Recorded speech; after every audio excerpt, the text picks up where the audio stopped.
इस वीडियो में हम लोग डिस्कस करेंगे ICSC class 10 biology 2024-25 examination most expected questions.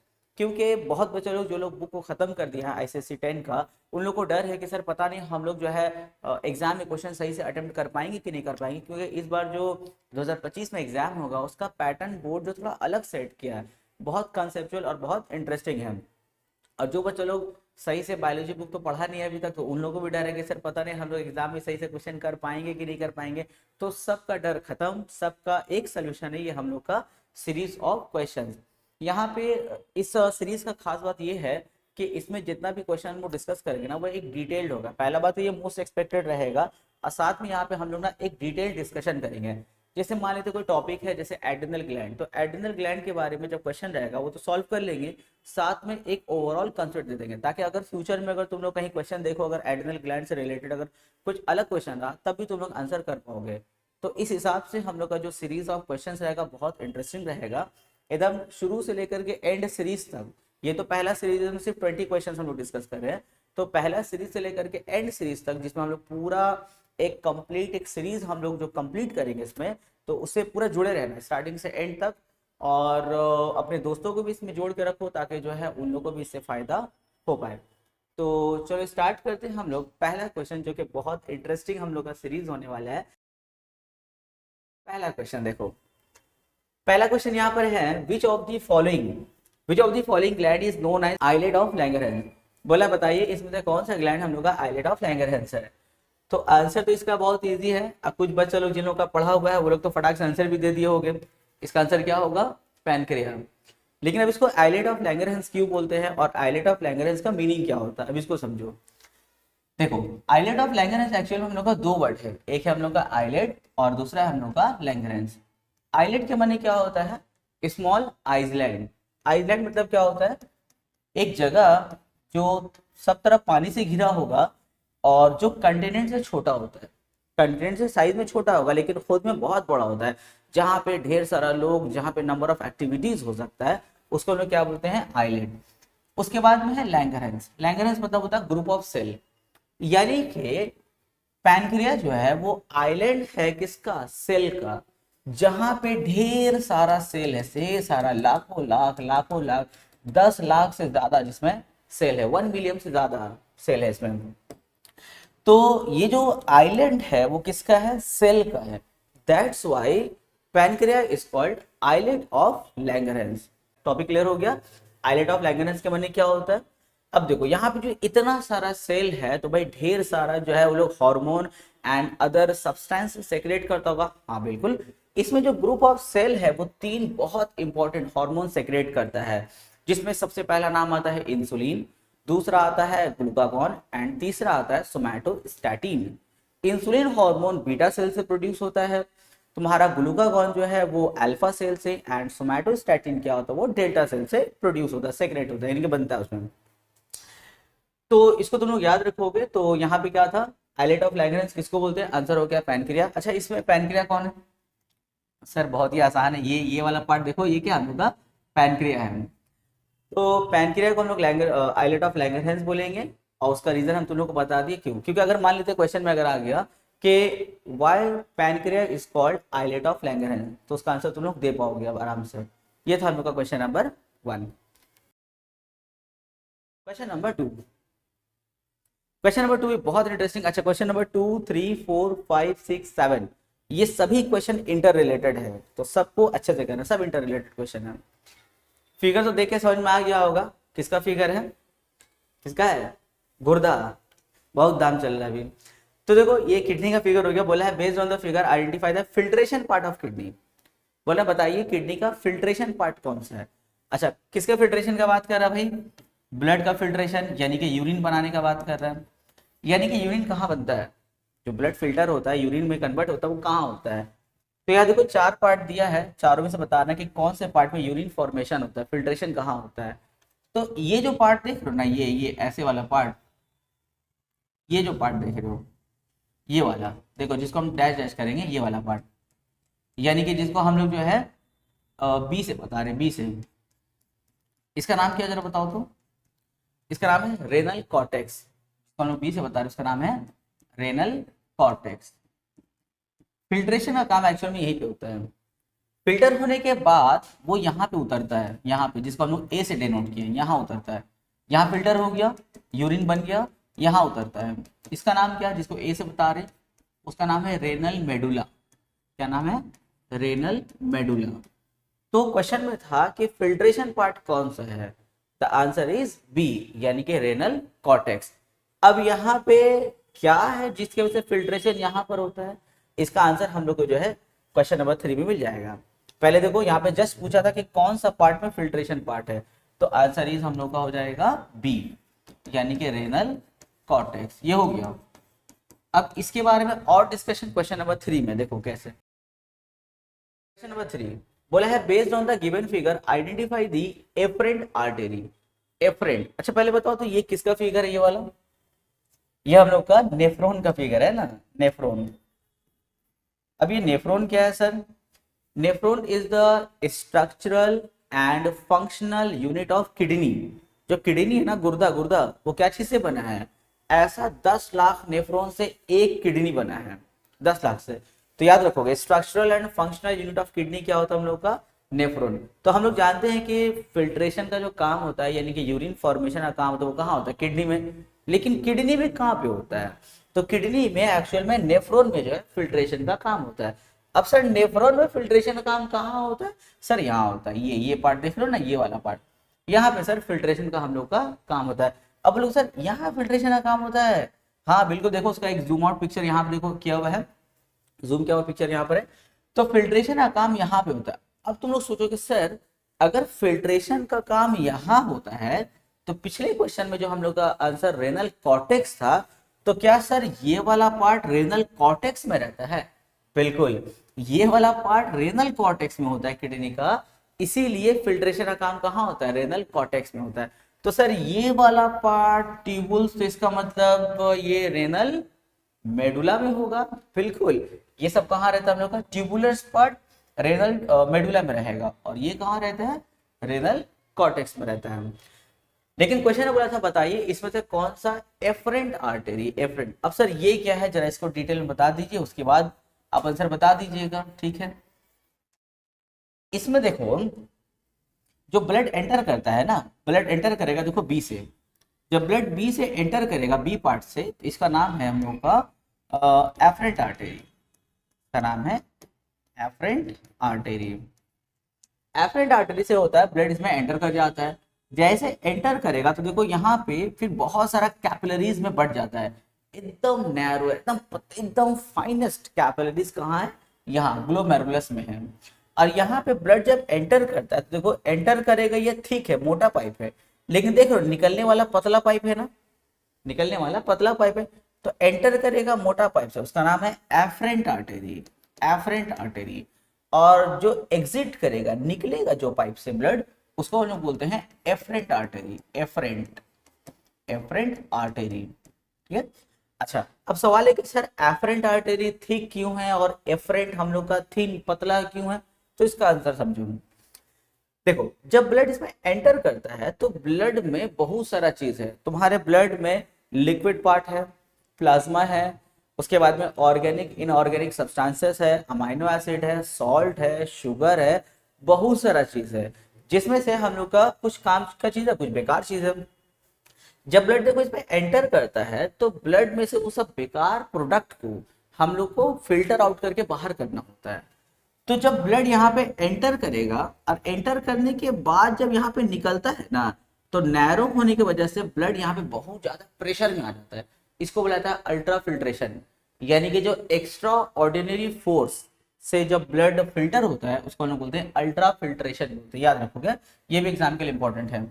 तो जब यहाँ से ब्लड निकलेगा तो ये थिन फाइनेस्ट होने की वजह से बहुत ज्यादा प्रेशर में ब्लड निकलता है। इससे फायदा क्या होता है कि जो लिक्विड पार्ट ऑफ जो ब्लड होता है, जैसे प्लाज्मा का बहुत सारा पार्ट हो गया, मेनी पार्ट्स ऑफ प्लाज्मा हो गया, उसके बाद में अमाइनो एसिड हो गया, अमाइनो एसिड हो गया, उसके बाद में बहुत सारा ऑर्गेनिक इनऑर्गेनिक सब्सटेंस हो गया, सॉल्ट हो गया, शुगर हो गया, सब क्या होता है, सब फिल्टर होकर के यहाँ आ जाएगा, यहाँ पे इसका नाम है रेनल ट्यूबुल्स, यहाँ आ जाएगा।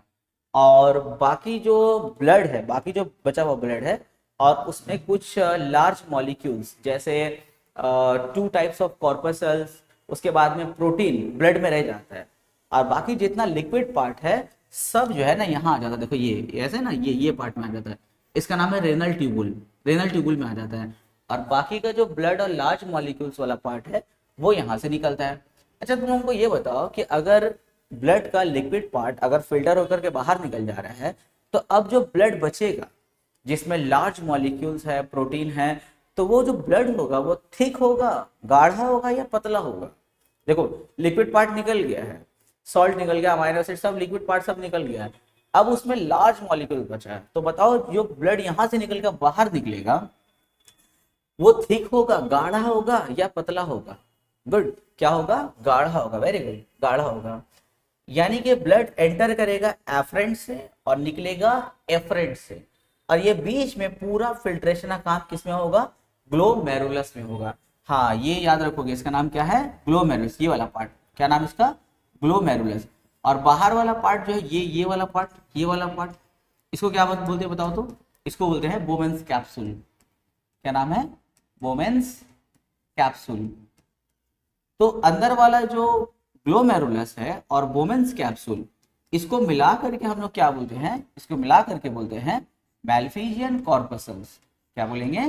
Malpighian corpuscles. अच्छा इसका एक और नाम है, जरा बताओ। इसका दूसरा नाम है रेनल कॉर्पसल्स, मैल्फिजियन कॉर्पसल या फिर रेनल कॉर्पसल्स। अच्छा अब क्वेश्चन में आते हैं। क्वेश्चन क्या था? Based on the given figure identify efferent artery. बताओ इसमें से एफरेंट कौन है, ए है या बी है? आंसर तो तुम लोग दे दोगे हमको, क्या है आंसर इसका? इसका आंसर होगा हम लोग का ए। अच्छा बहुत बार ना बच्चे लोग ना कंफ्यूज हो जाता है एफरेंट और एफरेंट में, तो हम दो तुम लोग को पहचान बता रहे, इसे कभी नहीं भूलोगे। पहला पहचान ये है कि जो एफरेंट होता है, एफरेंट वो थिक होता है, मोटा पाइप होता है, क्योंकि ब्लड इसमें घुस रहा अंदर, स्लो स्लो जाएगा, और जब यहाँ पे फिल्टर होकर निकलेगा ग्रेट प्रेशर से, तो एफरेंट क्या होता है? थिन, पतला होता है। ये याद रहेगा, एफरेंट मोटा रहेगा और एफरेंट जो तुम्हारा वो पतला पाइप रहेगा, पहला। दूसरा एक ट्रिक ये है कि एफरेंट जो है, एफरेंट आर्टरी जो है वो ए से स्टार्ट हो रहा है, और एफरेंट हम लोग का देखो ई से स्टार्ट हो रहा है। तो इसमें याद रखने का है, जब एंटर करेगा आएगा तो A4 आएगा, ब्लड आएगा, एंड E4 एग्जिट, ब्लड जाएगा, तो एफरेंट से आएगा, ई से एग्जिट करेगा। तो तुम लोग ये भी याद रख सकते हो। तो यहाँ देखो कितना कितना सारा हम लोग कंसेप्ट डिस्कस कर लेना।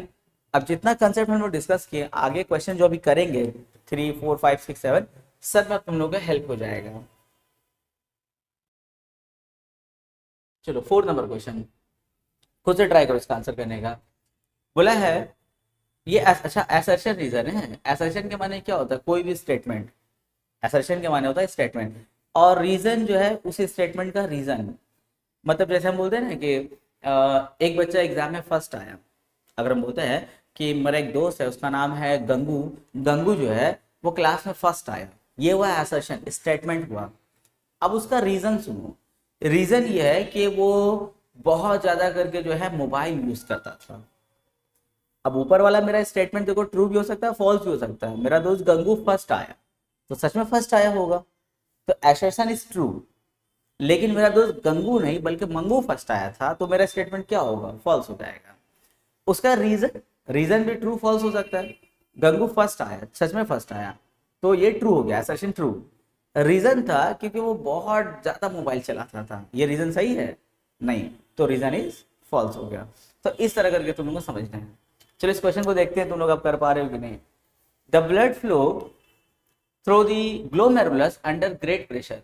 बोला है ग्लोमेरुलस के अंदर जो ब्लड ऐसे निकलता है, जो फ्लो करता है, क्या बहुत ज्यादा प्रेशर में रहता है? हाँ सर प्रेशर में रहता है, क्योंकि यहाँ पे फाइनेस्ट कैपिलरीज। जानते हो सबसे इंटरेस्टिंग बात ये होता है कि एक ह्यूमन बॉडी में जितना जगह भी कैपिलरीज है, अब भाई जहां जहां कैपिलरीज है वहां ब्लड प्रेशर क्या होता है? थोड़ा ज्यादा होता है, क्योंकि कैपिलरीज क्या होता है? पतला होता है ना। लेकिन जानते हो पूरे ह्यूमन बॉडी में सबसे ज्यादा प्रेशर में जो ब्लड फ्लो करता है कैपिलरीज में, वो ग्लोमेरुलस होता है।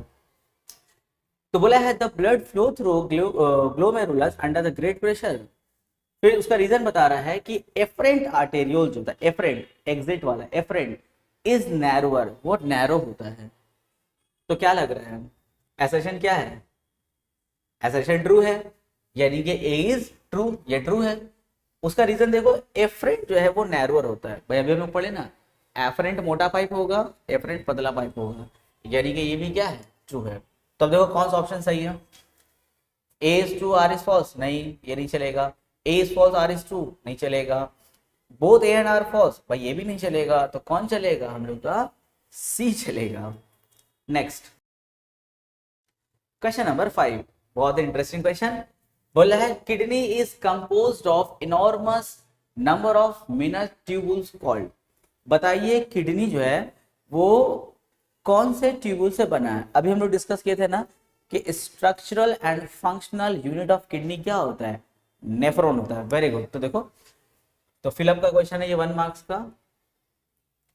तो किडनी किससे बना है, यहाँ पे क्या लिखेंगे हम लोग, लिखेंगे नेफ्रॉन, नेफ्रॉन। अब नेफ्रॉन क्या है भाई, ये पिक्चर नेफ्रॉन का है, ये मैं ऐसे बना दिया ताकि तुम लोग को याद रहे कि हाँ सर ये नेफ्रॉन देखे हम लोग। Number 6, name the structural and functional unit of kidney. फिर सेम क्वेश्चन आ गया, बताइए structural and functional unit of kidney क्या होगा। तो आंसर क्या होगा, नेफ्रॉन होगा। लेकिन इसमें देखो 2 पार्ट है, ये 2 मार्क्स का क्वेश्चन है। ये पूरा तुम लोग का बोर्ड एग्जाम का जो क्वेश्चन का पैटर्न है हम पूरा वैसे ही बना रहे हैं। 2 मार्क्स में इस तरह क्वेश्चन पूछता है जहाँ पे एक क्वेश्चन है जहाँ पे 2 पार्ट कर दिया। देखो बोला है name the structural and functional unit of kidney, तो यहाँ तक के लिए आंसर क्या होगा, नेफ्रॉन होगा।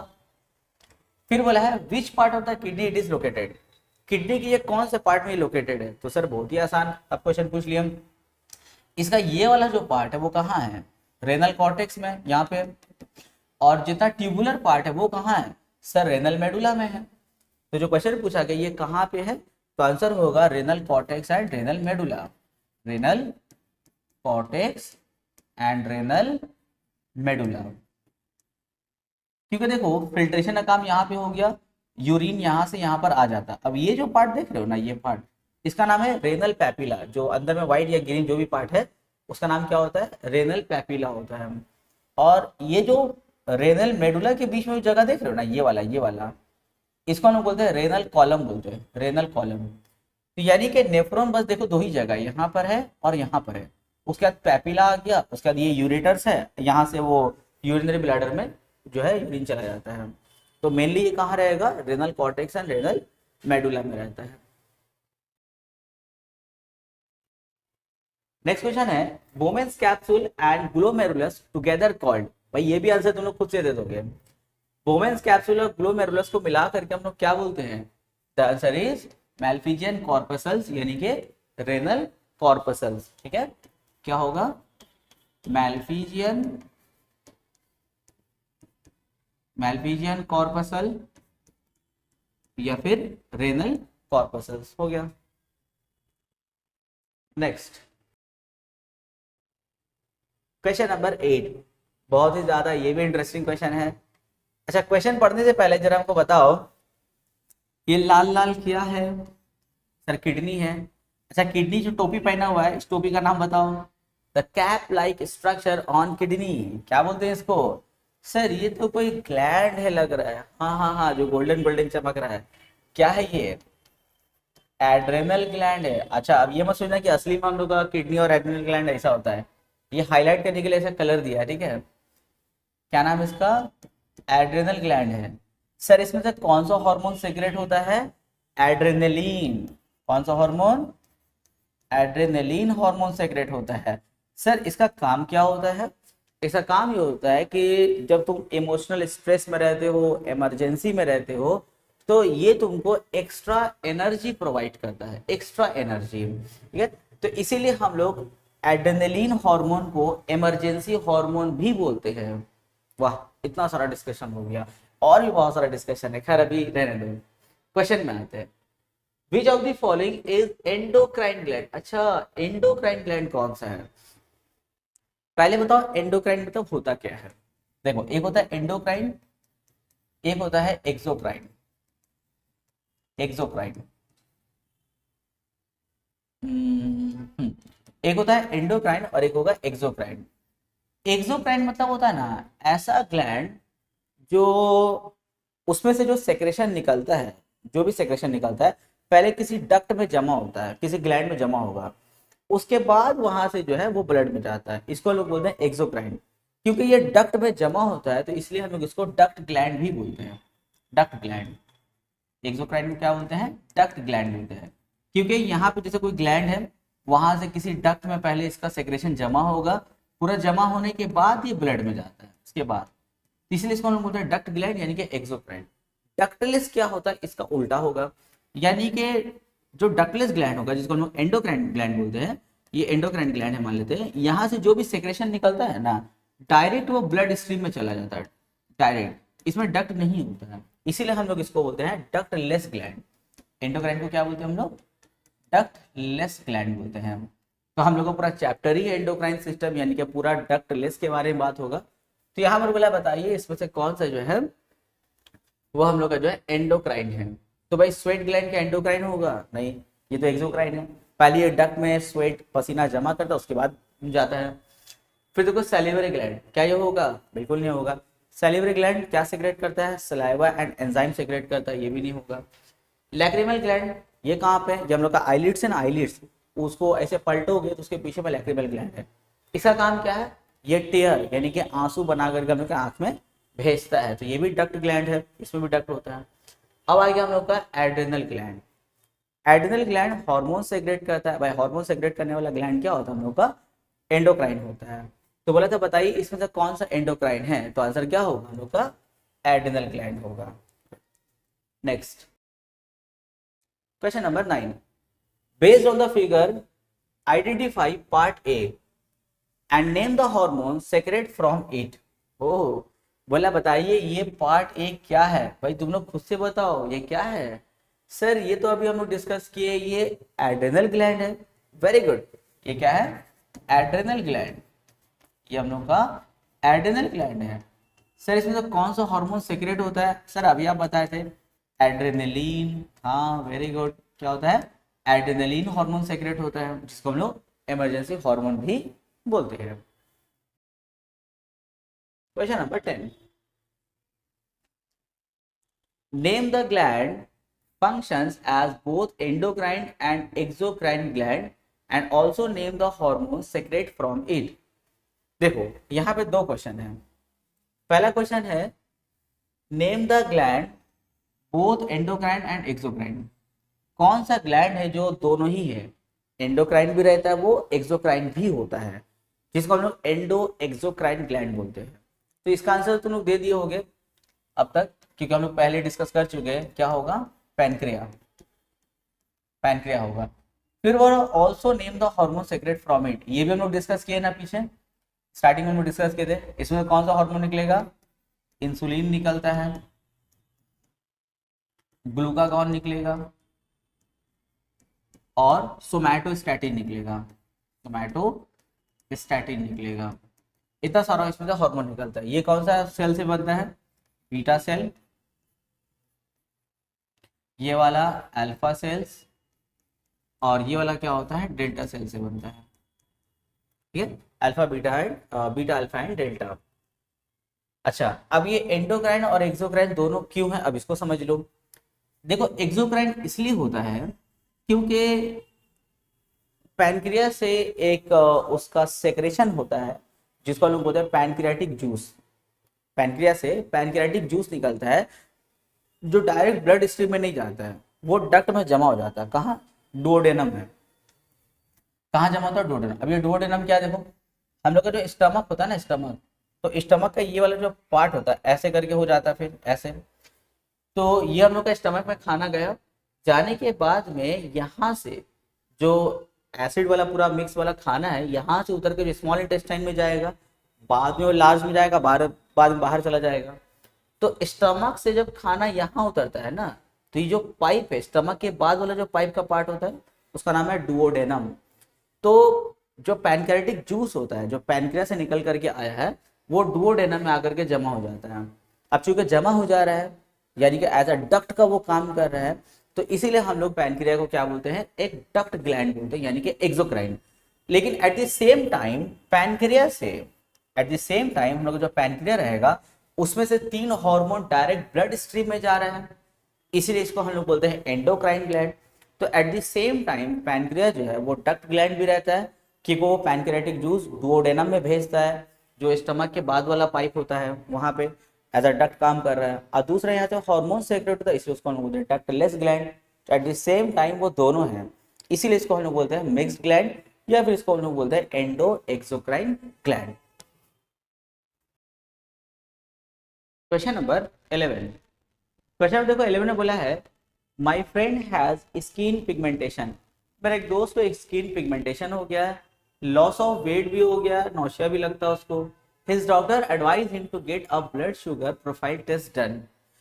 अब देखो पहले यहाँ पे तो क्या क्या सिम्टम है, देखो स्किन पिगमेंटेशन। स्किन पिगमेंटेशन मतलब क्या होता है, ऐसे स्किन में ना लाल लाल दाग हो जाएगा, जैसे लगेगा जो छाली जम जाता है ना, ऐसा लाल लाल लाल लाल छाली जैसे जम जाएगा यहाँ पे। फिर बोला है लॉस ऑफ वेट, उसका वजन भी कम हो गया, नौशिया, उसको उल्टी उल्टी भी लगता है। अगर इतना कुछ है तो उसका डॉक्टर बोला भाई जाकर अपना ब्लड टेस्ट करवा ले भाई थे। जब ब्लड टेस्ट करवाया है तो उसको एक डिजीज बीमारी पकड़ में आया है। कौन सा बीमारी है देखो, बोला है name the disease based on the symptom given above. Symptom के हिसाब से वो क्या लगता है उसको, कौन सा बीमारी है, तो उसको बीमारी है एडिसन्स डिजीज। क्या है उसको, एडिसन्स, नाम याद रखोगे। कौन सा डिजीज है भाई, एडिसन्स डिजीज है, एडिसन्स डिजीज। अच्छा इसको हम लोग बोलते हैं, इसका एक अल्टरनेटिव नेम भी है हाइपोकॉर्टिसोलिज्म। हाइपोकॉर्टिसोलिज्म भी बोलते हैं, इसका रीजन अभी पार्ट बी में बता रहे हैं। कोई एक पार्ट लिखो तुम, ठीक है, मैंने कोई एक नाम लिखो, एडिशन डिजीज लिख लो, ये मत लिख देना साथ में। Second part is which is the hormone whose deficiency causes his disorder. ये बेचारा को जो बीमारी हो गया ये कौन से हार्मोन की वजह से हुआ है, द आंसर इज कॉर्टिसन। क्या है, कॉर्टिसन। कॉर्टिसन का एक होता है हाइपोसेक्रेशन और एक होता है हाइपर, यानी कि ओवर सेक्रेशन। तो हाइपो मतलब क्या, कम सेक्रेशन हो रहा है, और हाइपर मतलब क्या हो रहा है, ज्यादा सेक्रेशन हो रहा है।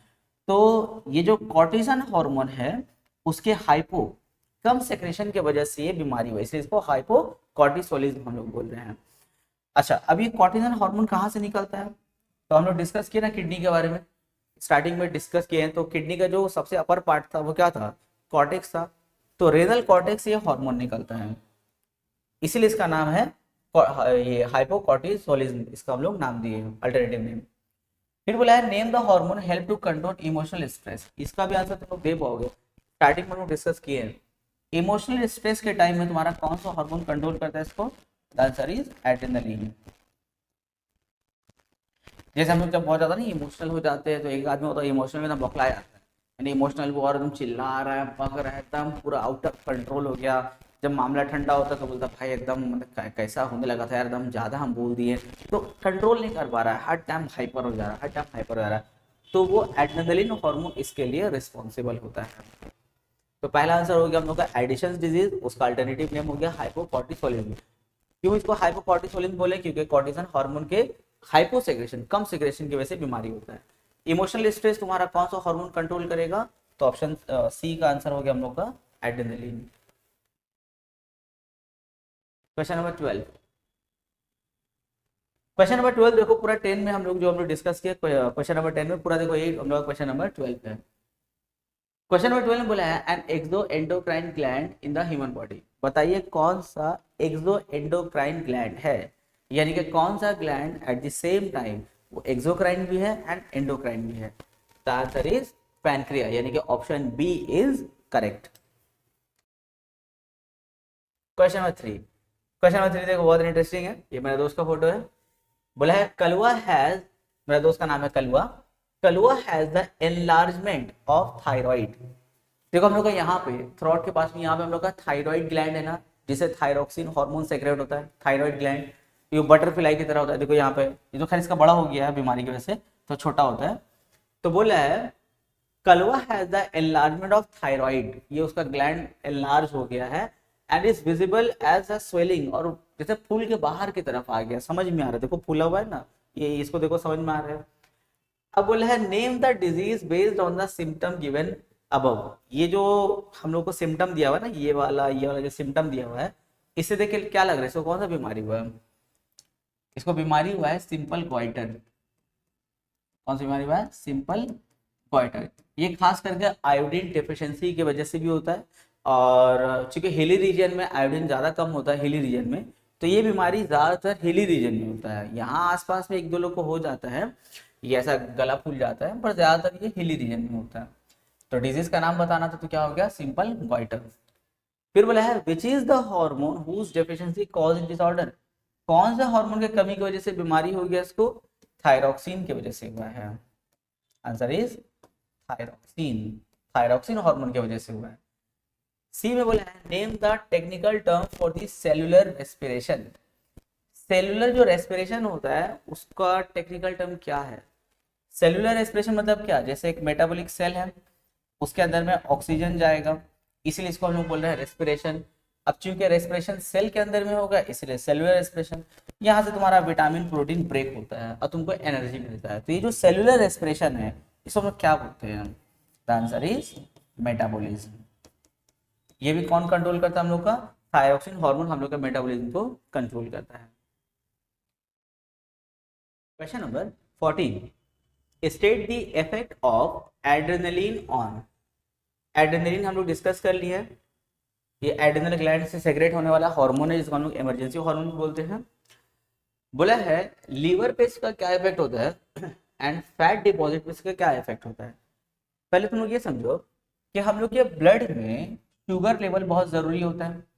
हम लोग के ब्लड में शुगर होना बहुत ज़रूरी है, लेकिन यही शुगर अगर हम लोग के हद से ज़्यादा हो जाए, ब्लड में जितना रिक्वायरमेंट है उससे ज़्यादा अगर हो जाए, तो हम लोग को बीमारी हो सकता है ना, डायबिटीज़ का।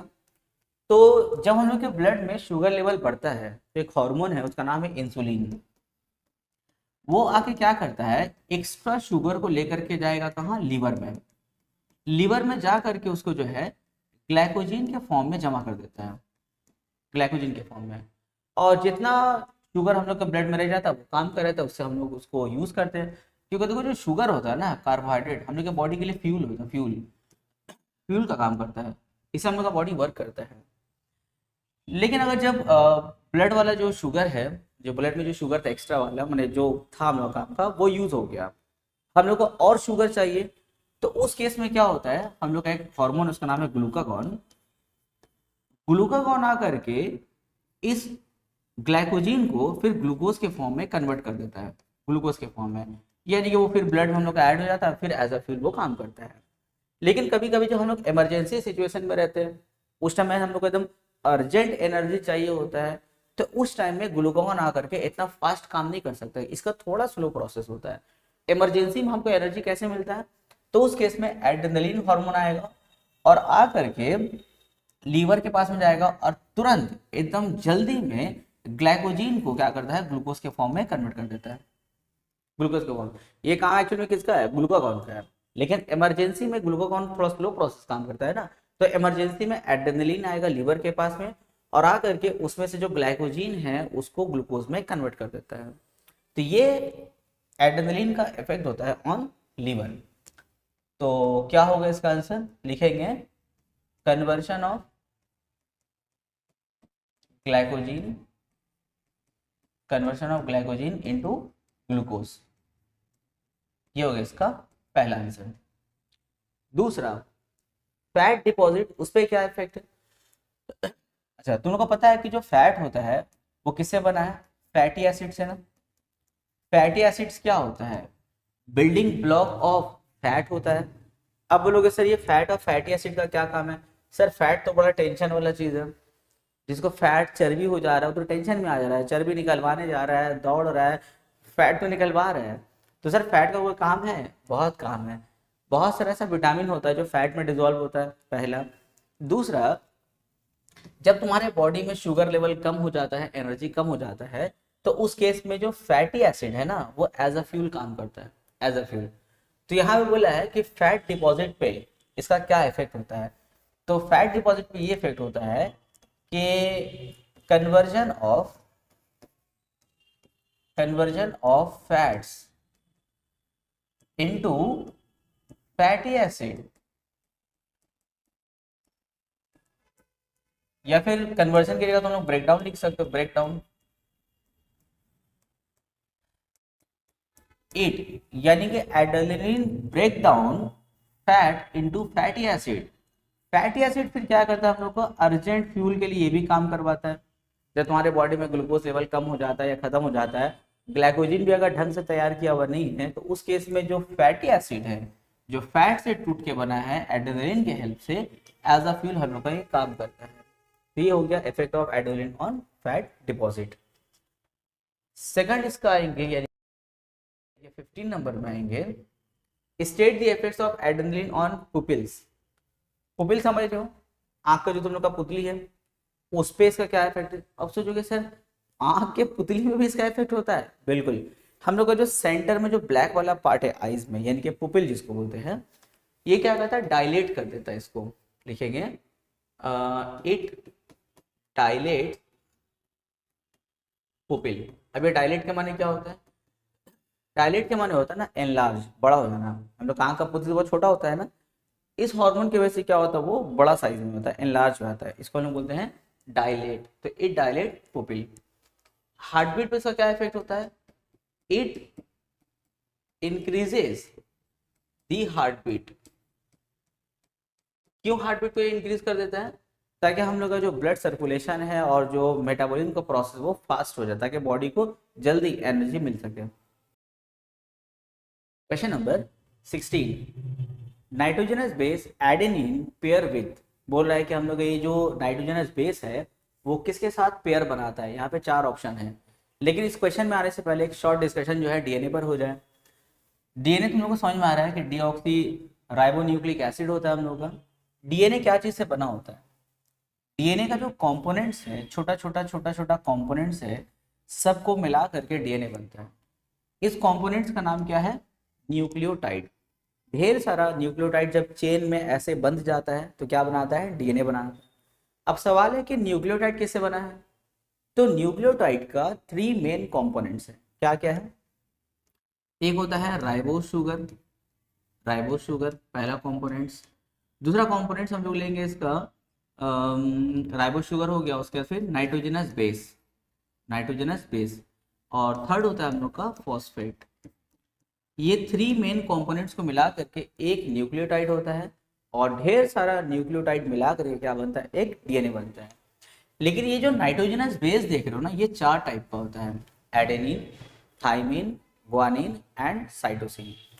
अब ये जो 4 नाइट्रोजनस बेस है, adenine, thymine, guanine and cytosine, अब इसमें से क्या चारों नाइट्रोजनस बेस एक साथ होता है या दो दो का पेयर बनता है। यस, दो दो का पेयर बनता है। तो अब सवाल है कि एडेनिन के साथ पेयर कौन बनाता है, क्या एडेनिन के साथ में एडेनिन खुद पेयर बनाता है, या एडेनिन के साथ थाइमिन पेयर बनाता है, या गुआनिन या फिर साइटोसिन बनाता है। यही हम लोग क्वेश्चन है। तो क्वेश्चन में है कि एडेनिन किसके साथ पेयर बनाता है, तो याद रखना है एडेनिन हमेशा थाइमिन के साथ पेयर बनाता है, एंड गुआनिन जो है वो हमेशा साइटोसिन के साथ पेयर बनाता है। तो यहाँ पे क्वेश्चन में था कि एडेनिन किसके साथ पेयर बनाएगा, तो यहाँ देखो 4 ऑप्शन है, तो 4 में से कौन सा ऑप्शन करेक्ट होगा, option number B is correct. Next question number 17। देखो क्वेश्चन नंबर 17 में एक ये बहुत इंपॉर्टेंट क्वेश्चन है। एक पिक्चर दिया हुआ है और पिक्चर पर बेस्ड हम लोग का कुछ क्वेश्चंस रहेगा। बोला है have a look at the poster of this girl who is reading a book and answer the question which follow. देख सकते हो एक लड़की जो है बुक पढ़ रही है और उसका पोस्टर देखो। हम लोग बुक पढ़ते टाइम जैसे अगर हम लोग का आई का डिफेक्ट का अगर टॉपिक से रिलेटेड अगर हम बात करें तो हम लोग बुक 2 तरीके से पढ़ते हैं, एक ऐसे एकदम सामने से पढ़ते हैं और एक दूर करके पढ़ते हैं। सामने से कौन पढ़ता है, जिसको शॉर्ट साइटेडनेस होता है, यानी कि करीब का नजर आता है, दूर का नजर नहीं आता है। एक आदमी है दूर करके पढ़ता है, यानी कि जिसको दूर का नजर आता है पर सामने का नजर नहीं आता है, उसको बोलते हैं फार साइटेडनेस, यानी कि दूर का नजर आना। तो अब देखो ये लड़की जो है बुक सामने करके पढ़ रही है ना, यानी कि इसको क्या है, इसको शॉर्ट साइटेडनेस है, यानी कि इसको करीब का नजर आता है, शॉर्ट साइटेडनेस। इसको करीब का नजर आता है, दूर का नजर नहीं आता है, इसके साथ ये प्रॉब्लम है। तो पहला क्वेश्चन है नेम द प्रॉब्लम, तो प्रॉब्लम का नाम बताइए। या तो लिखना तुम लोग शॉर्ट साइटेडनेस या फिर लिखना मायोपिया। इसको क्या है, मायोपिया। ज्यादातर जो स्टूडेंट्स लोग होता है, स्टूडेंट्स लोग में यही प्रॉब्लम होता है ज्यादातर। इन लोगों क्या होता है, मायोपिया होता है, करीब का नजर आता है पर दूर का नजर नहीं आता है।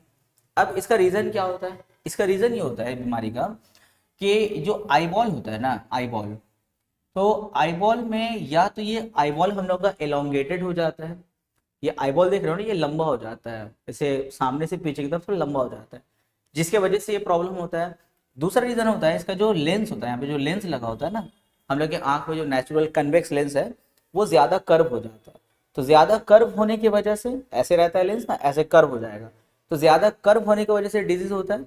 या फिर हम लोग का जो आईबॉल है वो एलोंगेटेड हो जाता है। और सबसे खूबसूरत बात यह है कि इस बीमारी का कोई इलाज नहीं है, मतलब परमानेंट कोई ट्रीटमेंट नहीं है। हाँ, अब इसका ट्रीटमेंट ये है कि हम लोग चश्मा लगा सकते हैं, लेंस लगा सकते हैं यानी कि, लेकिन इसका कोई परमानेंट इलाज नहीं है। ऐसा नहीं कि 1-2 महीना या साल भर इलाज चला और ठीक हो गया, चश्मा लगाने की जरूरत नहीं, ऐसा नहीं होता है। जिसको ये प्रॉब्लम हो गया उसको लाइफ टाइम तक उसको चश्मा लगाना पड़ेगा। तो पहला प्रॉब्लम था, पहला क्वेश्चन था नेम द प्रॉब्लम, तो हो गया मायोपिया यानी कि शॉर्ट साइटेडनेस। दूसरा है what are the two condition shown in section A and B. देखो सेक्शन ए और बी में दो डिफेक्ट्स दिखाया गया है, हम लोग को बताने की दोनों डिफेक्ट्स कौन से। पहला ये वाला तो हम लोग का मायोपिया हो गया।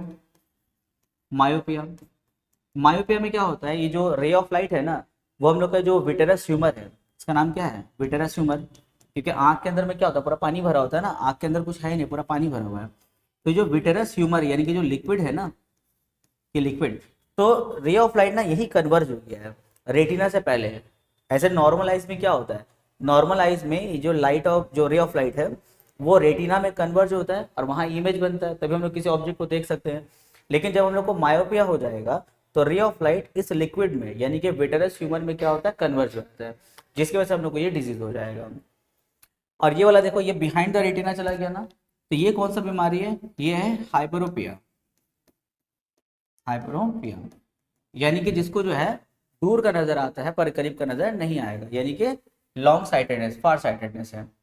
अब बोला है what kind of reading glasses does she need. अब इस बच्ची को हम लोग कैसा रीडिंग ग्लास देंगे जिससे इसका प्रॉब्लम सॉल्व हो जाए।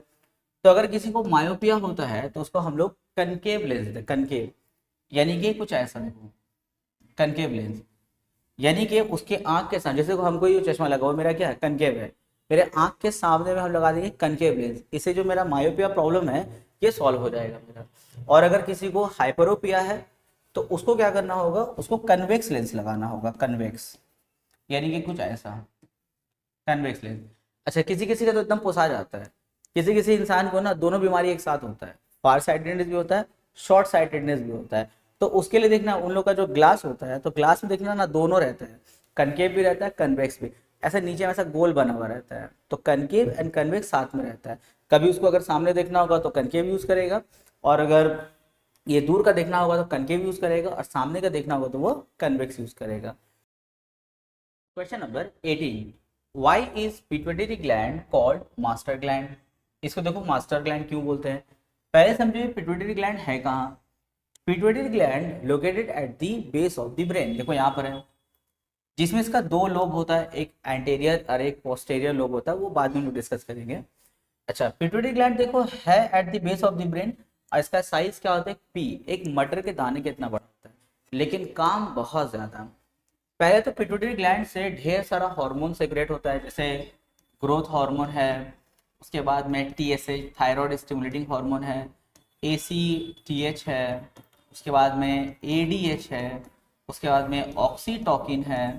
देखो यहाँ से ढेर सारा हार्मोन निकलता है, और वो अलग अलग जितना भी हम लोग का एंडोक्राइन ग्लैंड है सबके वर्किंग को, सबके फंक्शनिंग को कंट्रोल करता है। That's Y pituitary gland called master gland. तो इसका अगर सही अगर आंसर लिखना होगा तो ऐसे लिखना, it seems to control, it seems to control practically, it seems to control practically, it seems to control practically all other endocrine gland, endocrine gland। इसीलिए हम लोग इसको क्या बोलते हैं, मास्टर ग्लैंड बोलते हैं, क्योंकि ये जितना भी अदर एंडोक्राइन ग्लैंड है, चाहे वो थायराइड हो, पैनक्रियास, सबके वर्किंग को क्या करता है, कंट्रोल करता है। That's Y pituitary gland called master gland. Question number 19, differentiate between homozygous and heterozygous chromosomes. देखो होमोजाइगस एंड हेटेरोजाइगस क्या होता है। अगर हम बात करें होमोजाइगस का, homozygous when an organism when an organism when an organism has two identical alleles, two identical alleles called homozygous। देखो called homozygous। अब देखो एलिल के माने क्या होता है। एलिल के माने होता है जैसे कोई भी एक इंसान है उसके अंदर जो कोई कैरेक्टरिस्टिक्स होता है, जो इनहेरिटेड कैरेक्टरिस्टिक्स होता है, तो उसके लिए देखो पेयर ऑफ क्रोमोसोम्स होता है ना। जैसे अगर हम बात करें किसी का हाइट का, तो अगर कोई टॉल अगर हाइट वाला है तो उसके पास में देखो दो ऑप्शन हो सकता है। एक हो सकता है कैपिटल टी यानी कि प्योर टॉल, और दूसरा हो सकता है कैपिटल टी स्मॉल टी। इस केस में भी वो क्या है, टॉल है। उसका जो अपीयरेंस है यानी कि उसका जो फेनोटाइप है वो क्या होगा, टॉल। तो इसका भी फेनोटाइप क्या है, टॉल। इसका भी फेनोटाइप क्या है, टॉल है। लेकिन देखो इसका जो जेनोटाइप है यानी कि उसका जो जेनेटिक कॉम्बिनेशन है, यहाँ देखो दोनों सेम टू सेम है ना, इसको हम लोग बोलते हैं होमोजाइगस। और यहाँ देखो ये टॉल है, इसका फेनोटाइप टॉल है, लेकिन इसका जो जेनोटाइप है वो देखो एक कैपिटल टी एक स्मॉल टी है, तो इसको हम लोग क्या बोलते हैं, हेटेरोजाइगस बोलते हैं। अब अगर हम बात करेंगे हेटेरोजाइगस का डेफिनेशन का, तो पूरा इसके जैसा रहेगा। लिखना when an organism has two different alleles. अच्छा एलील्स क्या है, ये जो पेयर ऑफ क्रोमोसोम देख रहे हो ना, इसी को हम लोग बोलते हैं एलील्स। यहाँ पर है आइडेंटिकल एलील्स, यहाँ पर है डिफरेंट एलील्स। तो हेटेरोजाइगस में क्या लिखोगे, when an organism has two different alleles called heterozygous. और उसमें एग्जांपल दे देना कैपिटल टी स्मॉल टी, और यहाँ पे सिर्फ एग्जांपल रखे हम लोग कैपिटल टी का। क्वेश्चन नंबर 20, ये स्टेट का हम लोग का लास्ट क्वेश्चन है। क्वेश्चन है व्हाट इज एक्रोमेगाली। देखो दिखने में तो ये अजीब लगता होगा, बहुत लोग पढ़ लिए बायोलॉजी, लेकिन लगता होगा ना सर ये कहाँ से आप क्वेश्चन लिया है, ये क्या आउट ऑफ सिलेबस क्वेश्चन है। नहीं नहीं, तुम्हारे बुक का ही टॉपिक है वाला। व्हाट इज एक्रोमेगाली, ये क्या होता है। This is a growth hormone over secretion disease. ये जो ग्रोथ हार्मोन ज्यादा सेक्रेट हो गया, ओवर सेक्रेशन, उसके वजह से ये बीमारी है एक्रोमेगाली। जैसे अच्छा ये ग्रोथ हार्मोन कहाँ से सेक्रेट होता है, पिट्यूटरी ग्लैंड से होता है। अब भाई वहां तो दो ऑप्शन है ना, एक हाइपर सेक्रेशन एक हाइपर यानी कि ओवर सेक्रेशन, और एक हाइपो सेक्रेशन। तो हाइपो सेक्रेशन में क्या होता है, ड्वार्फिज्म यानी कि बौना हो जाता है, बच्चा बौनापन हो जाता है। और ओवर सेक्रेशन से बहुत सारा प्रॉब्लम है, जिसमें से एक बीमारी का नाम है एक्रोमेगाली। इसमें क्या होता है, इसमें जो इंसान को बीमारी होता है उसको जो नाक है ना, नाक वो थोड़ा लंबा हो जाता है, और उसका जो लिप है थोड़ा सा मोटा हो जाता है। अब मुंह देखो तो चपटा हो जाता है। तुम लोग देखे होगे जैसे एक फाइटर है द ग्रेट खली, उसको भी देखो सेम डिजीज है, एक्रोमेगाली हो गया उसको, जिससे उसका हाइट भी बढ़ गया है और नाक थोड़ा लंबा, थोड़ा होंठ मोटा हो गया, मुंह थोड़ा अंदर की तरफ चिपटा आ जाता है। तो देखो ये कौन सा बीमारी है, ओवर सेक्रेशन है, जिसमें develop a large nose and thick lip. नाक लंबा हो जाएगा, उसका होंठ जो है ऐसे मोटा हो जाएगा। ये वो हम लोग का एक्रोमेगाली। 2 मार्क्स में आता है वाला क्वेश्चन।